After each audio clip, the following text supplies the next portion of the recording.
Hit it. Okay. Everybody, welcome to Branson, Missouri. My name is Erick Miklich. We'll be discussing pitching and the pitcher and some feats that you may or may not know about in the 19th century. As everybody witnessed today, we were on the field and we saw different types of pitching. We saw lob pitching, we saw some straight pitching, and we saw some delayed pitching. As pitching developed from the 1840s to 50s to 60s, the style, the speed, and the strategies also changed.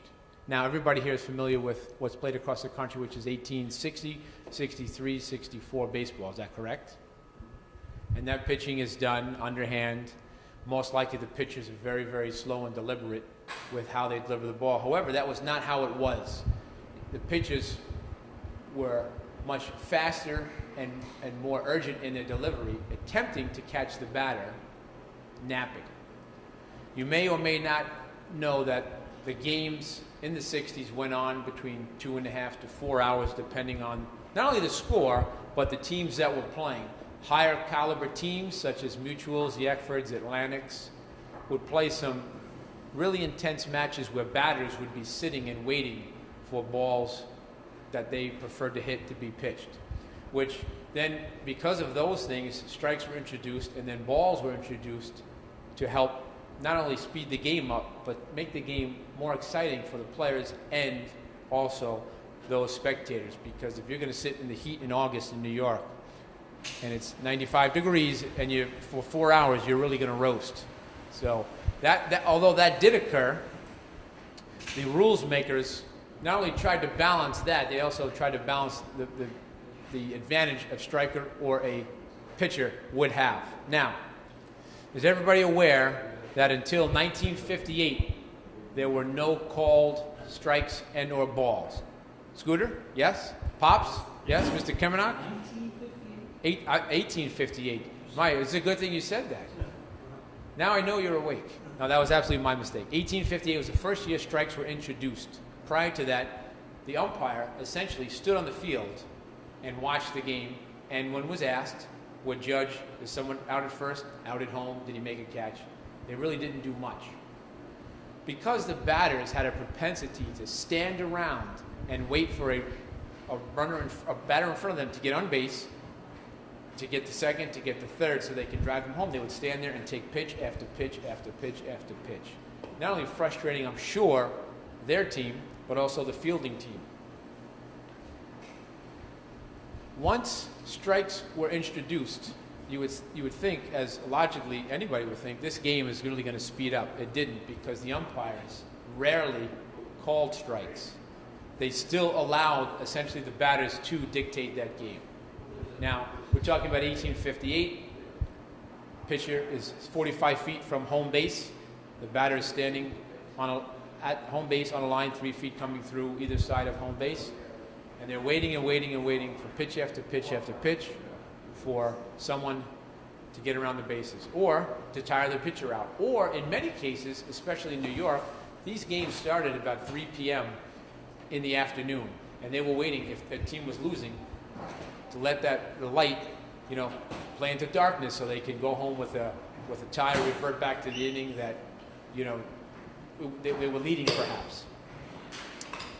For the 1864 season, the rules makers introduced balls to be allowed to be called by the umpire. Because what was happening was, as the pitchers understood, batters were waiting for batters waiting for a runner to go to first, to go to second, to steal around the bases. These pitchers were then not throwing hittable balls to the batters, so they could have the catcher catch a ball and attempt to throw out a runner stealing. That was the main reason for balls to be introduced into the rules, to make the pitcher put the ball over the plate for the batter. Anybody have any questions so far? Okay, we're up to, say, 1864, we have balls and strikes. The bat is still 45 feet away. The ball is between 6 and 5.5 ounces and between 9 3/4 and 9 ounces around. So it's heavier than we use today.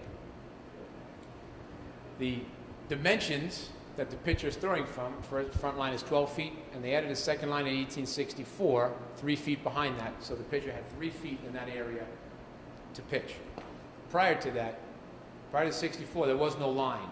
Does anybody know why the second line or the back line was added? Very good. Mr. Kiminach says the pitcher could not run up, and he's correct. And more specifically, that was introduced for one pitcher. Jim Creighton was the first speedball pitcher, and he was so good. And he essentially, all reports say that he didn't really run up, but he must have taken a large enough stride, and they thought that might have been a big reason why he was getting so much speed on the ball. So they introduced that line. In the rules specifically, it says the rule was put in to stop Jim Creighton-like pitching. So they want to slow the game down. The rules makers throughout baseball history were balancing batting and pitching, and that was done through balls and strikes, through the distance in the two, where the pitcher stood, the area the pitcher could throw from. Constantly going on. They introduced that second line, so you have two lines, 12 feet, and then 12 feet long, 45 feet from home base. The second line is 48 feet from home base. So the pitcher has a 3-foot area to deliver the ball.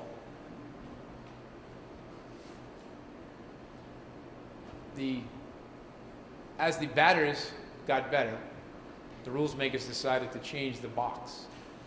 Well, I shouldn't say the box, the lines. The box came in 74.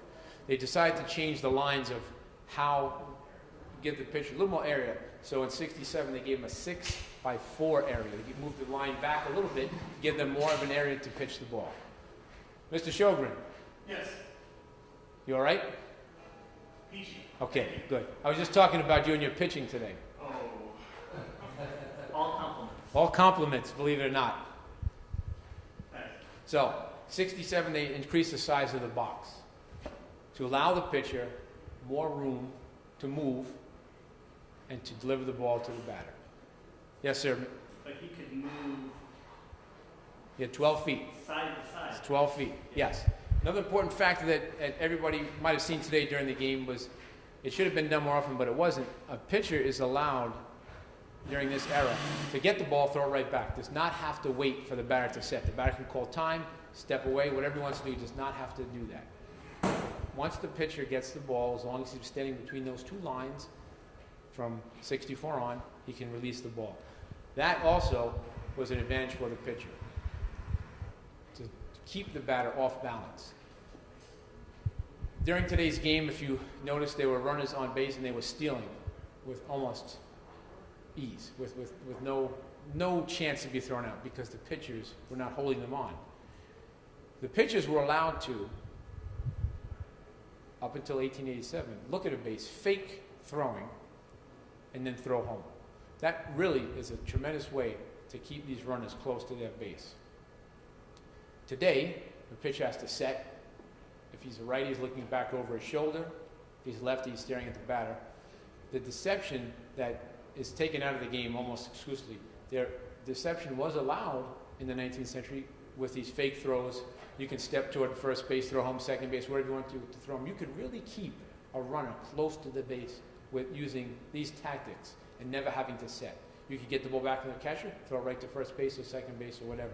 You could really keep the game moving, making it much more fast-paced than the game that we see today, which is a pause between every pitch. And sometimes the pause is very long. Yes, sir? You can't use the deception of faking throwing home. Yes. From first. That would be Bring up a very good point, Jim. You cannot fake home, and that was one of the few things that was called a balk for a pitcher. You can do almost anything except fake home. When the pitcher started his motion, everybody has a natural delivery, and if you broke that, the umpire would then call a balk on you, and all runners would be advanced. A natural motion, which would really, at some point, could be a controversy because is the umpire really paying attention to the natural motion? What is a natural motion? Does a pitcher change his motions during the game?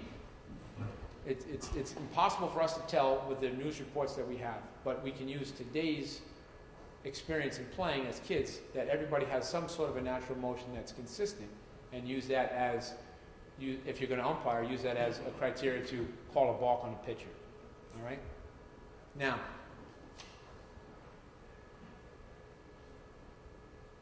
baseball became professional in what year? Anybody can call out. Scooter. Either 1869 or 1876. Okay. I'm not sure which one. It's like Battleship. You're like you're a little I'm short and a little long. 69. Okay. Well, technically, 1871 was the first professional league in America, and with professionalism comes competition, and the rules really changed in the 70s for baseball, as far as for pitching, essentially. Hey, Eric, Yes, sir. In the 60s, could you lift your back foot when you release the ball? I've been told that if you do, it could be considered a ball in certain years. It's a very good question. As of 64, both feet had to be on the ground when you release the ball. Now, the motion is so fast, I don't know if an umpire could really pick that up. Same with snapping a wrist, which Crichton was supposedly thought to do. It's impossible to tell. But yes, you have to have 2 feet on the ground. So let's come to the 70s quickly. They've increased the size of the box. And the balls and strikes fluctuated quite a bit in the 70s. Now, as I said, professionalism is really, it could be a good thing, it could be a bad thing, but essentially, from the start of baseball up until 74, the count was 3 balls to walk, 3 balls to walk, 3 balls to strike out, with a warning for each. So technically 4 and 4. Unless you were swinging at 3 pitches, you're out, and the last pitch had to be caught in the fly of the first bound. 74, for whatever reason, rules makers define 2 types of balls, wides and unfair, and then strikes. Now, before we quickly discuss this, as I said earlier, the umpire did not have to call balls and strikes, and they oftentimes did not in the 60s. If you read any box score, you'll come across, it'll say, so-and-so struck out, Sprague struck out 4, Creighton struck out 3. Mostly those were swinging strikes, not called strikes. They were almost never done. It's not been documented why. I can only speculate. 3 people have 3 different opinions on that. 74, they decided to have unfair balls, wide balls, and still strikes. Now, unfair would be a ball. In 71, I have to step back here, the batter could call his strike zone from the knees to his hip, from his hip to his shoulders. Before each, at time of bat, he'd tell the umpire like a low ball or high ball. He'd tell the pitcher to go from there.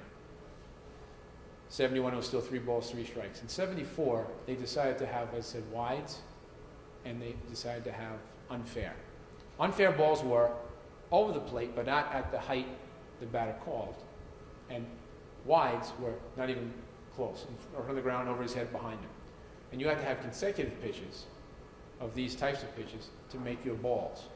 So reports you'll see will say, oh, there's 9 balls to walk and 3 balls to strike out. However, the umpire had such discretion where it would have to be inconsistent unfairs or wide. So it would be 3 wides equal a ball and 3 unfairs equal a ball.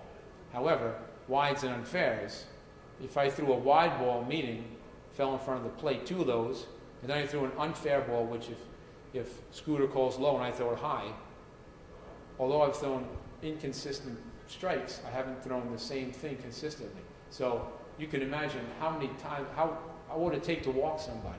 It didn't happen that often. It did, but not as often as you think. So you'll see contemporary accounts saying it was 9 balls to walk and 3 to strike out. It was probably much more than 9 balls to walk. Probably much more because of the umpiring. 74, the box came in to play. The 6x6 chalked area on the field, and if anybody, the older people in the audience might realize, there's a term called he hit it through the box. If this is an old-time announcers, a guy will single up the middle. The term came from the 19th century when there's actually a box chalked on the field. and that's where that term came from. 74, they also introduced the batter's box for the batter, doing away with a 3-foot line, and he had 6 feet to move up and down inside that box. It was 3 feet wide, it was a foot off the plate, which is more like modern baseball today. Yes, sir, Scooter. When did a foul ball legally be called a strike? Okay, it's a very, very good question. That would be 1887. Oh, Now, that has to be prefaced because the umpire had the option to call a foul ball a strike if he felt the batter was intentionally fouling off pitches. It didn't happen too often. There are absolutely newspaper accounts where the umpires did that, but they did not do it as often as you would think. And then I believe 1901, the American League allowed foul balls to be strikes for the first 2 strikes. But 1887 in the 19th century was the first time they were allowed to call it at their discretion. Anybody have any questions so far? Okay. Let's jump ahead to 1881, which that was the first year every pitched ball had to be called a ball or a strike. And just think, the National League started in 76, National Association started in 1871. That's a long time for the rules makers to decide every pitch should be called. Too long for me, and as a pitcher, it drives me nuts. Now, before I leave, I'm going to go over some pitching statistics, which you may probably do not know and be amazed at what went on in the 19th century. It would never go on today, but there are some extraordinary feats that these guys will put through based on the rules and based on umpires not calling balls and strikes. 1881, every pitch had to be called, and the pitching distance is at 50 feet. They moved back to the box 5 feet. 1887 is the period within 19th century baseball that it really became modernized. That year, the box was 6 by 5.5. The back line of the box was 55.5 feet from home base, and the pitcher had to start with his foot on the back line, face the batter, and pause between each pitch. That's when baseball became more to what we see today and play today as kids. The count for the batter and the pitcher was 5 balls and 4 strikes. Now think about that. 4 strikes, and foul balls could sometimes be called strikes. A lot of pitches being thrown. Hundreds and hundreds of pitches these guys were throwing every day, and teams were carrying 2, maybe 3 pitchers, that's it. And these guys were really worked quite a bit. In the style of pitching, had that changed? Yes. So we have underhand pitching up until 1872. The pitchers were allowed to come a little sidearm. And then, as pitchers do, they're the ones that actually force the rule to be completely have no restrictions at all. At 72, you had to release the ball below your hip, right? You can come outside a little bit, and as 73, 74, you can come more sidearm, but the ball had to be released below your hip. At the start of the 1882 season, that had not changed. The ball had to be released below your hip. But what did happen was the pitchers, the second half of the season, began throwing the ball from above their hip.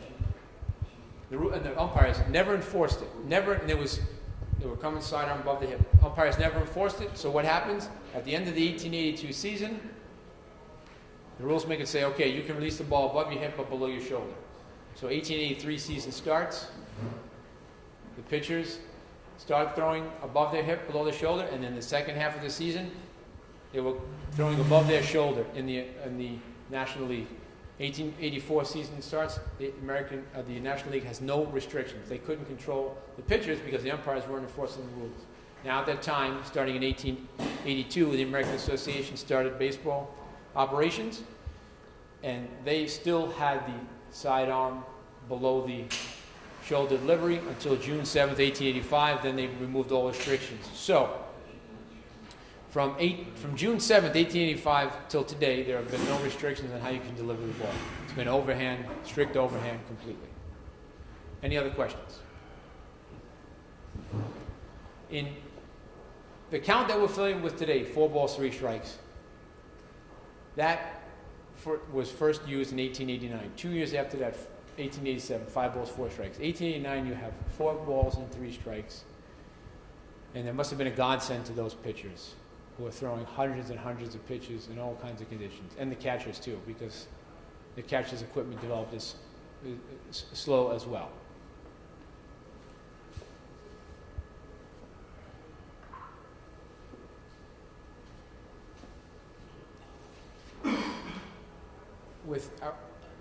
I want to talk about the pitchers themselves and mention some names and some feats.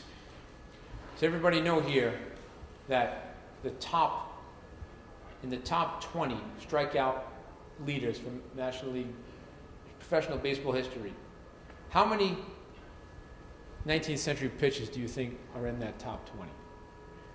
18. Who said 18? That's one guess. Anybody else? 5. Who's that, Erick? 5? Okay. 12. 12. You saw my notes? It was 12. One guy was there twice. I'd like to read you this. And there's a reason for one of these years, and we'll go back and talk about it. Matt Kilroy from Baltimore, his first year in the league, had 513 strikeouts in 1886. 530 strikeouts. Now, just let me look at my notes for 1 second, because I believe I wrote how many games he played in. That stuff I can't memorize. It's impossible. He pitched 583 innings that year, which is not the record, by the way. It's not even close to the record innings pitched per year. So, I'm going to read you of the top 10. There's 8 19th century pitchers in the top 10 for strikeouts, all-time strikeouts for a season. 513 is the leader, 499, 483, 451, 444, 417, 385. Those are the top 7 of all time. Then you have Nolan Ryan at 383 in 73, and then one above Sandy Koufax, who was 382. And then you have Bill Sweeney of Baltimore, 374. So the top 10, there's 8 guys in there. 8 guys from the 19th century. You would never think that. If you guys weren't involved in this sport at all, you'd never know. You'd think, I don't even know who you'd think was the all-time strikeout leader for a season. But there's one reason why there's a large group of 19th century players in the top 20. In the 1884 season, there are 6 of the top 20 strikeout leaders. Anybody have any reason why there was 6 guys from the 1884 season why they're in the top 20? Go ahead. They were allowed to pitch more games. They didn't take off the big race, and they were allowed to pitch. That is absolutely the answer, but not the answer. There was probably 2 or 3 pitchers per team. Anybody else have a guess of why 1884? It's very specific. And as players, and as maybe some historians, this would be a good piece of information you could pass along to the fans. Don't always if you play 60s, you don't always have to get stuck in the 60s. Anybody else have a guess? All right, nobody. We have one person. Yes, Jim. No, you were at 50 feet in 1884 from home base. 1884, how many baseball businesses existed? Anybody? National League, American Association. and one more in 1884. And Western League? No, the Union Association. And I wrote down here, again, you can never memorize this, but there was 33 teams and 776 players in 1884, which means your grandmother's playing. His uncle, with one arm from the Civil War, is playing. And that is the reason why in 1884, so many guys are there. Who said something? As it is today, wouldn't you say? It's true. But really diluted in 1884. There is no reason for that many players from one season to be that many. And all 3 leagues had somebody in the top 10. Tells you how bad it was. It was really bad that year. Baseball could only sustain, and be good, could only sustain really one league. The American Association started in 82, ended in 92 for 10 years. The National League started. Anybody know what year the National League started? Take a guess. I said it before. 1976. 76. That's mine. So they started in 76. They were alone until 1882. So they had a grip on the talent pool until then. There are other years here where we have players in the top 20. Another year I'd like to make note of is 1889. We have one player. It's Mark Bolden of Columbus. He had 368 strikeouts. That's 13th of all time. Anybody can tell me why he may be there? I mentioned it earlier. The count for the batter it went to 4-3 that year. That was the first year. And I'm surprised it wasn't more often because in 1887, as I said earlier, it was 5 balls and 4 strikes. It's a lot of pitches you're throwing. So I'm surprised only one guy made it in the top 20. And if anybody's interested, I can send you this list. You can find it online. But it's to have so many guys in the top 20 from the 19th century, it's amazing knowing how many pitches they're throwing. Now, today's game, Erick threw a lot of pitches. Other pitchers threw a lot of pitches. You threw a lot of pitches today. None were called. So many, I wouldn't say wasted pitches, but pitches that just were not deemed to be called. And these guys went through that with foul balls after 1887, right? 81, every pitch had to be called, but you got foul balls coming, not guys just sitting there fouling balls off left and right. It's terrible. These guys really, really were overworked. Now, I'm going to jump back to 1860 for a moment, and then I'm going to come forward. It's a very famous game. We're talking about pitch counts between the Atlantics and the Excelsiors, third game of the 1860 series.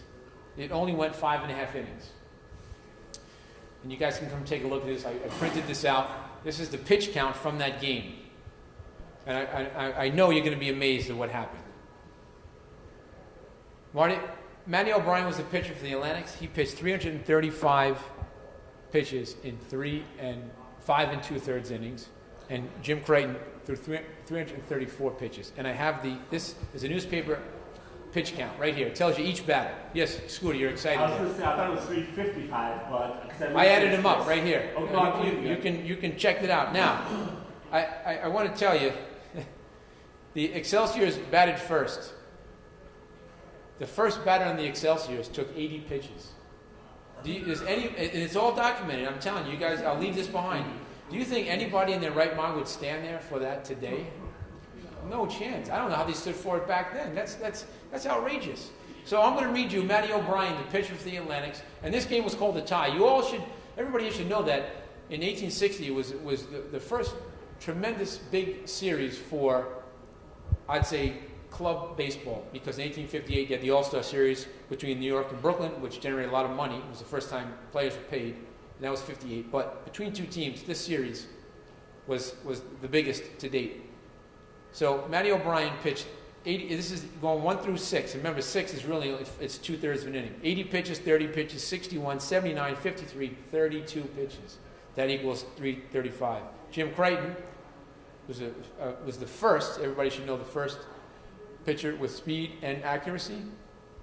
To combine that, he was deadly. He pitched 62, 96 in the second inning, 80, 58, 38. Now that's the total pitches. And on here, and you can come and look at it, it says what each batter took. And some guys took 33 pitches. It's amazing. I don't know how these pitchers even survived. Because, how's your arm, Erick? Yeah. Feeling a little, Well, okay, how many pitches do you think you threw today? yeah, I wish I had a count. If I had to guess, I'd say about 75. Sounds about right. These guys were just getting warmed up in 1860. You're kidding me? 80 pitches in the first inning. You got to be out of your mind. You wouldn't even make it. No, All right. I just mentioned Jim Creighton. And again, it's important you guys know him.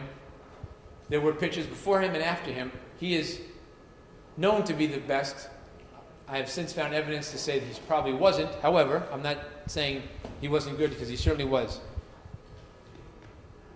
The pitching initially was thought to be a way to get the game moving, not to be a weapon as it is today, or it was not to be thought to be an effective position. Simply go up there, throw the ball, let them hit it, let the defense decide. Henry Chadwick, the writer for, really the voice for baseball for many, many years, into the 1880s, his philosophy was let the defense decide the game. He despised pitchers like Jim Creighton because they actually not only got men out, they didn't allow them to hit the ball where they wanted them to hit the ball. If anybody pitches today and you lay the ball in there, a batter has a lot more time to place it, see where the fielders are standing, hit it left field, right field, center field, whatever. When you bring it in, when you're 45 feet away and you're throwing it on a line, and you're throwing it, not letting him set up, it's much more difficult to bat. Henry Chadwick despised that. Now, Crichton wasn't the first. Richard Stevens was the first. He played in the 1850s. He was with the Equity and the Knickerbocker Club. Everybody know who the Knickerbockers were? One of the first organized baseball clubs in New York. That's where the New York rules come from. There are 20 rules written in 1845, September 23rd, came to be what we have today. Jim Creighton, as I said, he was not only the first to possess the speed and the accuracy. In 1858, in 1859, he was on 2 teams, and then in 1860, he was on his 3rd. In 3 teams in 2 years, he was probably the first paid player. Thomas Gilbert has written about him in a book he recently released, and he talks about where he lived and how he was moved around inside of Brooklyn through various, his father was given various jobs to help support the family because this guy was a great pitcher and also a great cricket bowler as well. Those two sports, very, very closely tied together in the early 1850s and 60s in the New York area, as cricket was really the sport before baseball became the sport. I found a guy named Joe Sprague, who I believe was better than Creighton. Jim Creighton's big year was 1860. His team went 19-2-1. He went 17-2-1 that year, which you think was good. However, the competition they played was not quite up to par. The pitcher I found, Joe Sprague, who pitched for the Eckfords, who won 2 championships, 62-3. He won 24 straight matches as a pitcher. Not all with the Eckfords. He pitched for 4 clubs in 1860. He was probably paid as well. He won 24 straight matches with 5 different clubs. That's unheard of. So that means he doesn't have the same talent behind him or the same catcher. And anybody here who's throwing with any kind of speed, as Erick can attest to, if you don't have a catcher, you can't throw fast as a pitcher. Because he's got to handle that ball. He's got to make sure the runners aren't going base to base on his muffs. So for Sprague to win 24 straight matches with 5 teams and different people behind him, he was really good, really, really good. And then you had Bernard Hannigan with the Unions at Morrisania, New York, which is now Westchester. He and Sprague had a game, and I have it listed here, in 1863, and Sprague beat him 8-4. That's 2 fireball pitchers in 1863. That type of scoring in the 1860s was almost never done. You're talking about 20, 30 runs a game. Combined, some team getting, you can win 17-12, you can win 21-23. That game is showing you what effective pitching can do and what it does today. It's really the key to baseball. Good pitching. When I mentioned the 70s, one name that you certainly should all know when talking about pitching is Al Spalding. Has everybody heard of that name? At least the last name, Spalding? Spalding Sporting Goods. He was a pitcher before he became not only a businessman, but he actually ran the National League with an iron fist. In 1867, he was pitching for the Forest Cities, and the Washington Olympics make a Western swing tour. First time the team from the East goes Midwest. This team, Washington, and if you go to my website, you can see every game listed in the scores. They were demolishing teams, winning by average of 33 runs a game. They come across Al Spalding in the Forest Cities, and they lose 29-23. The kid was 16 years old at the time, and he beats this professional team, which had George Wright, which is one of the Wright brothers, not the Flying brothers, but the baseball brothers, who was probably the best player at the time. So Al Spaulding, in the game, the date is July 25th, 67. That game propelled him to get paid in his local town to be a pitcher. He then moved to Boston when the National Association started. Al Spaulding became the first 25-game winner in baseball history. Who do you think was the first 50-game winner in professional baseball history? Cy Young. Cy Young was much later. Smokey Joe Wood? No, much later. Al Spaulding. Who do you think was the first pitcher to win 100 professional games? Oh. Al Spaulding. Who do you think was the first pitcher to win 150? And who do you think was the first pitcher to win 200 professional games? And who was the first pitcher to win 250 professional games? Al Spaulding. Now, you can say, well, there's a lot of pitchers that someone had to do it. I'm going to tell you, his professional pitching record. Now, I'm not counting the Forest Cities because those, can't say all those games documented. His career record was 252 wins and 65 losses. His winning percentage is .795. It's the highest in professional baseball history. Think about that. In the 70s when he started, all the pitches he had to throw because they weren't calling or the balls and strikes were so vast. .795 winning percentage as a pitcher. That's simply amazing. I think today if your pitcher is a 600% winning pitcher, you'd probably make $25 million a year. What do you think this guy would make? You couldn't even pay him enough, I don't believe. Now, I had mentioned some other feats, and I talked about Matt Kilroy with 513 strikeouts in 1886, pitching 583 innings. I said that wasn't even close to the number of innings pitched in a year. Anybody. I'm going to tell you the year that it happened, in 1879. What is that year, this one pitcher pitched the most innings in baseball history? And I gave you a hint. I said 583 wasn't close. Anybody, many people want to take a guess. How many innings were pitched by the innings pitched leader of all time? 1879. 860. Erick says 860. Anybody else? How many games did they play in a season in those days? It varied because baseball is still unstable, but I would say about 74.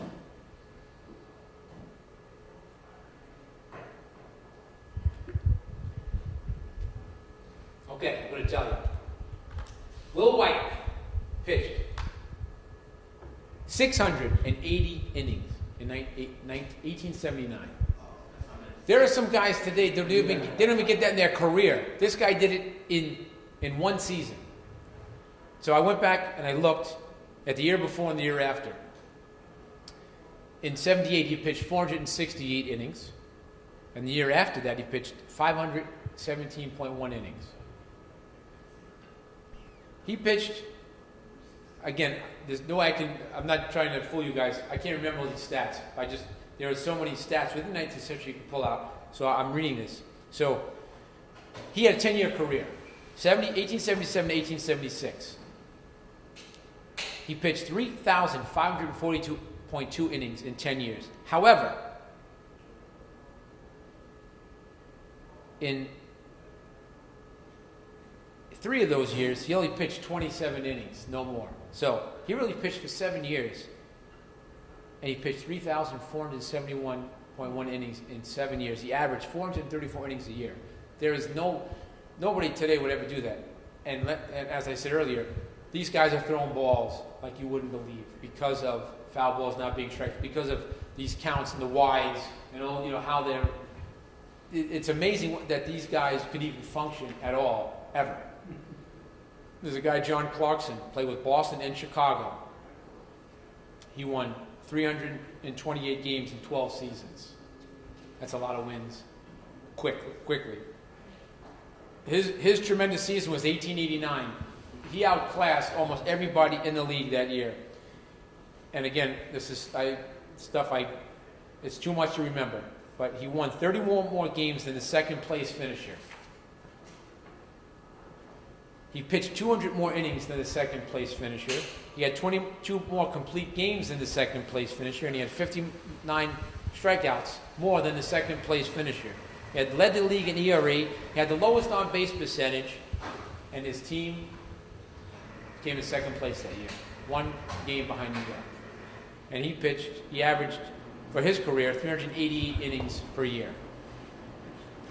Does everybody know that in 1884,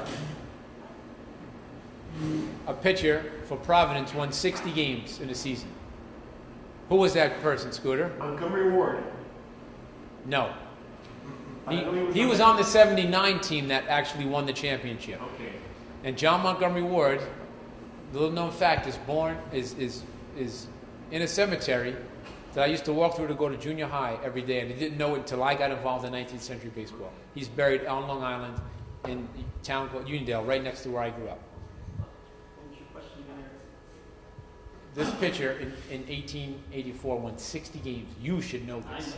All right, say it. Right. Pops is right. Charles Rebel won 60 games in 1884. 60 games. Some people say 59. It's 60. He was 60-12. At the time, and there's the discrepancy over the final game is at the time, the scorers determined wins and losses, and it was based on how they felt the game was going when a pitcher came out. And in this instance, the day that Todd Sweeney left the team because he was drunk and belligerent, and the manager threw him off the field, Radbourne came in. We finished that game. Some people give him a win, some people don't, but that is the game that they say he won 59-60. 60 games this guy won, 60 games. And he pitched 4,435 innings in his 12-year career. Averaged 412 innings a year. It's a lot of stuff. I don't know how these guys survived. I wrote down, and I can make this available to anybody, the innings they pitched each year. He pitched back-to-back 600-inning seasons. He came in second in innings pitched in the year. He had 678.2 innings, which was behind 680 with Will White in 79. But he had 2 back-to-back 600 innings seasons. These guys, as I might have mentioned earlier, the question I asked you, there's 2 or 3 pitches a game. 84, there's 2. As you get into the 80s and late 90s, you have more rotations, 3, 4 guys. But you have to remember, another factor of why these guys are forced to pitch, the guys I'm mentioning, so many innings, the owners don't want to pay them. They want to pay the least amount of people as possible, right? They want to keep all that money for themselves. So these guys are forced to work, and many times if they did not pitch, they did not get paid. There was a classification system that came out in 79 called the brush plan. You were ranked by your classification A, B, C, D, E, and they paid you accordingly. When you got down to the D players, if you weren't playing that day, you may be taking tickets in the stadium as people are walking in. It's very, very, very harsh. Yes, sir, Jim. If you compare pitchers back then that were mostly throwing underhand, right? Up until 1881, when Yes. 1882, when they forced it. High school softball pitchers, they only use 1 or 2 pitchers. Yes. So maybe there wasn't as much stress on their arms. I absolutely agree with that. One thing you have to take into consideration that the travel for the kids today is not like it was for these guys back in the 80s, 70s, and 80s. Train a trolley, right? That's how they got around. That's real tough. Those things aren't so comfortable, getting bounced around. And the training techniques, the food is not the same as it is today. It's a lot of factors. I would have to say, what you can say for sure is the motion is much more easier on the arm than the overhand motion. Yes, sir. Go ahead. I was just curious, so they get paid, pitchers especially, they get paid by the game, because then you could have more No, people rotation. they were under contract, as all players were. However, if you got hurt, you didn't get paid. These guys played through everything. They have a catcher. There's a very famous photo. You go online and look up Doug Allison's hands. And Jim knows what I'm talking about. Go look up Doug Allison and you see his fingers. I don't know when that picture was taken, It had to be, I would say in the 80s. I would say 80s, I mean 1880s, or early 19, his fingers, it looked like tree branches. They're going every which way.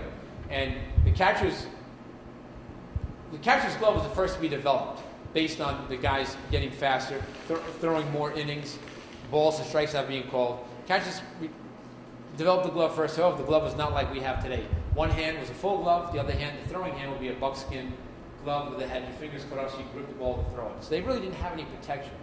And they played up closer to the plate in the 70s and 80s as opposed to the 60s when they much more leisure and playing further back.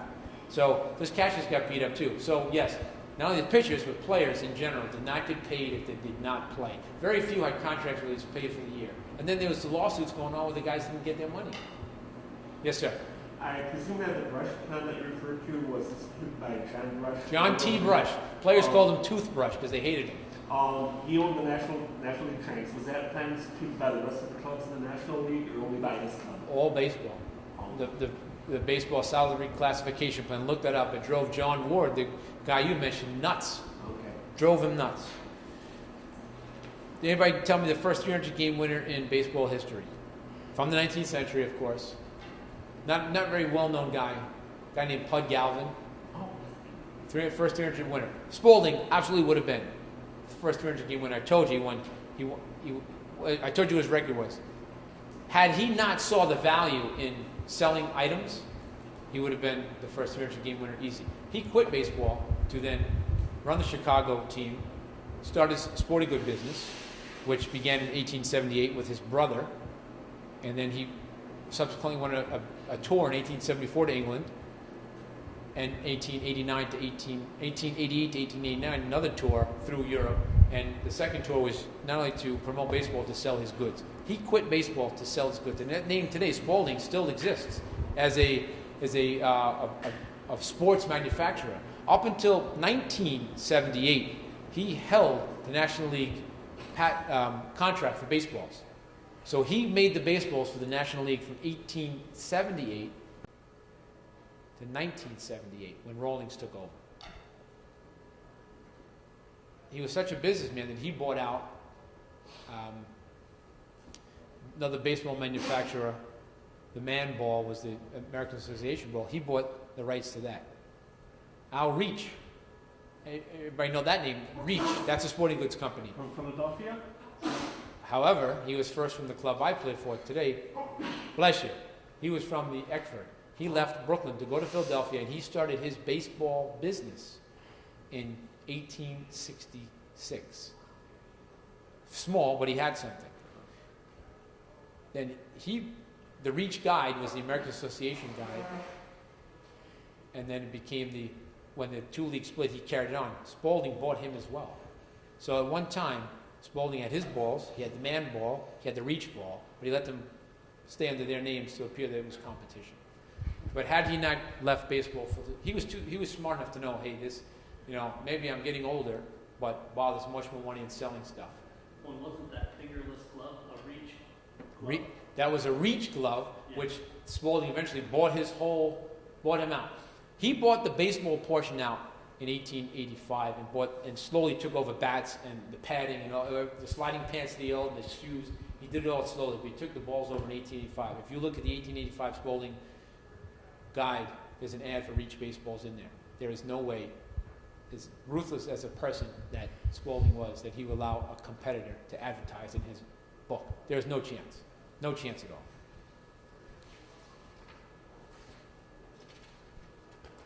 Now, I want to go back to, my time is almost up. As I said, I mentioned Mal Kilroy, 513 strikeouts in 1886. And that was an anomaly because if you look at his career, he never even closely approached that at any other time. He pitched for 10 seasons here, and after that first season, he pitched 217 innings. Next year, 135 innings, 217. The innings dropped because he essentially blew his arm out that first season to make his 513 strikeouts. And he pitched all the way through 1894, but 37 innings that year. That first year, killed him. That was his gem that first year. Does anybody have any questions or make any statements about pitching, any rules, anything you have? Yes, sir. Can you talk about Candy Cummings and the evolution of the curveball in the 1800s? Supposedly, he claims to be the first. That was done in the 1860s. Okay. Fred Goldsmith also claimed to be the first. Oh. And Jimmy Wood, who played with Chicago and was on the Eckford team, he said Joe Sprague threw a curveball. So I know in the Hall of Fame, I believe they have Candy Cummings as the first person to throw a curveball. Hall of Fame also tells you Abner Doubleday invented baseball, so they're wrong on at least two things. I'm not claiming to be right. Right. No, but I'm saying is, right. it's impossible to tell you who threw the first curveball. Those two names, Goldsmith and Cummings, absolutely are always talked about, but I believe there are probably others. I think it's foolish to believe that when baseball becomes competitive, that these pitchers weren't trying anything they can to try to fool the batter because, as I said earlier, the umpires aren't calling balls and strikes as perhaps the rules are written. The guys are throwing a lot of pitches. They want to deceive these batters. More guys are throwing curveballs than we probably know about, but for some reason, those two names are really spoke about all the time. But Candy Cummings said he found his curveball by throwing clamshells right on a pond, and he's watching them curve, and so that's how he developed the spin. Is it true? I have no idea. You have a question? You adjusting your hat? I didn't want to scare you there. Okay. You got nervous. You all right? Okay, good. Anybody else have any other questions? You talked about the rate of delivery. Yes. And you haven't talked much about that today. I was expecting you to go over that. What was standard? Did it change over time? We did. We went over the sidearm to the above the waist to... The quick release. You get the ball. We talked about that, yes. That the pitcher, up until 1887, did not have to set when he received the ball back from the catcher. Not until 1887. 1887, the pitcher had a set between pitches, and he also... What was the pitcher that caused them to change that? I don't think it was a pitcher. I believe it was the evolution of the game. The pitching was becoming more dominant than the hitting, and that is the whole balance the rules makers tried to offset. Pitching can't be too strong, batting can't be too strong. That's why they set the pitcher back in 1887 5 feet, 5.5 feet actually, and then had him stationary on a line, and he could not do anything unless he paused. As I said, he paused between pitches, and he paused when he was throwing or faking a pickoff move. He had a pause between each. That's a disadvantage for the pitcher. When you can get the ball back and throw it right away, that's an advantage. When you have to stop and wait, it's a disadvantage. You don't do that same issue today, where they want to talk about moving the pitcher's mound back. Yes. Yes. Now, That's the number of strikeouts. yes. Now, that's a very good point. In 1890, there was another rival league to the National League and the American Association called the Players League. They started their pitching back line at 51 feet, not 50 feet, which was known. And that, for some reason, didn't work out. They moved back to 50 feet. So it was even tried back then to move it a different distance before they went to 55.5 feet, then to 60 feet, 6 inches, what we have today. Now, that started in 1893, that 60 feet, 6 inches. But that's the starting point. Up until 1887, your distance was measured from the front line of the box, or the two lines. Your ending position, not your starting. The pitchers today start at 60 feet, 6 inches. They don't end up there. When they release that ball, depending how tall you are and your stride, let's take Randy Johnson, who was 6'7". When he released the ball, he's probably releasing the ball about 57, 56 feet from home base, right? So that's getting more into the 1880s when it was 50 feet. And you had to end at 50 feet.